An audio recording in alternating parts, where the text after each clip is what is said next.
So we're still in the midst of this worldwide pandemic, and I do like you just said. I tell my students the same thing. Now's the time to hone your skills, hone your craft, hone your technique, take care of yourself, build your repertoire book. So with an audition, what should a singer have in their audition book? Very good question.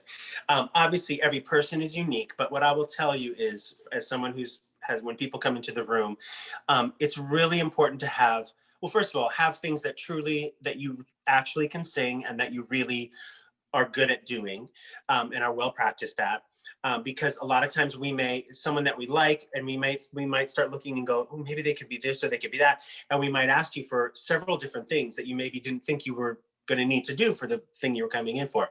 So you need to have some diversity in your book. And for the most major things to hit in your book are, you need to have a pop song, a real pop song, like from Katy Perry or Lady Gaga, not just contemporary music theater pop.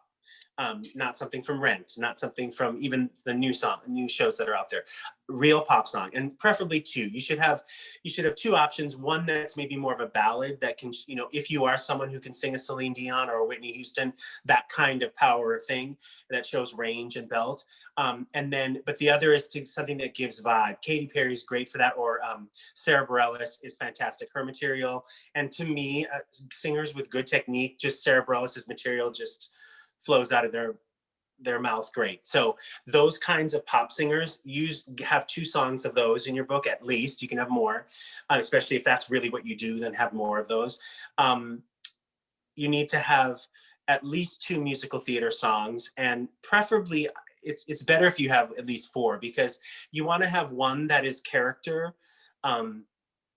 or a couple that show charactery type, especially if you are a type, or there's a type you like to play. If you're like the goofy person, or if you're like the wisecracking person, or that kind of thing. If you're more humorous, if that's something you do well and you tend to play those kind of roles, have a couple of those songs. Maybe one that's maybe more about the acting of it, and then one that also can really show your voice at the same time. Because one of the things that's hard when people come in with some of the new contemporary, there's so much patter song in some of the new material. And if you do something that's just a lot of talky singing but doesn't really show your voice, that's not usually the best first impression, because it's like, I can't really tell, do you really sing? Or you might act it well, but I want to hear your voice. So, but I also get that for some character roles, you want to have some of those songs. So have one, but have something that shows that you're singing more.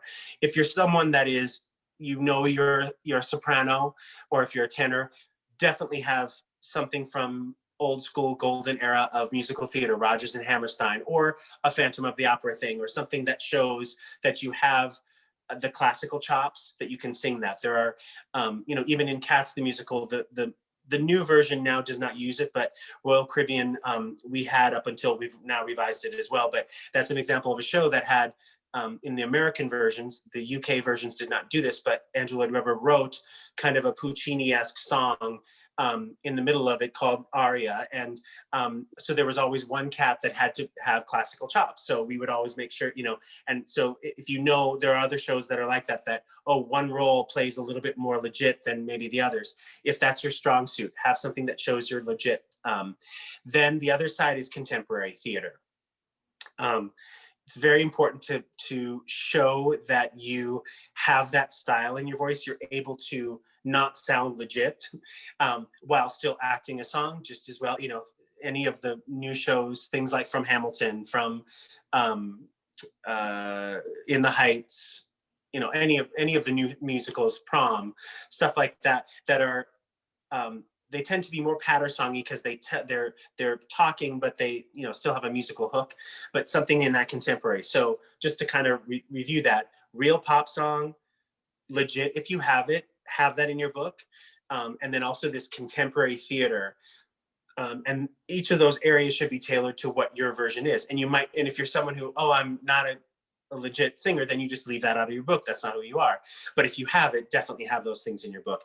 And even if you are truly someone who does opera and oratorio, have a song of that in your book.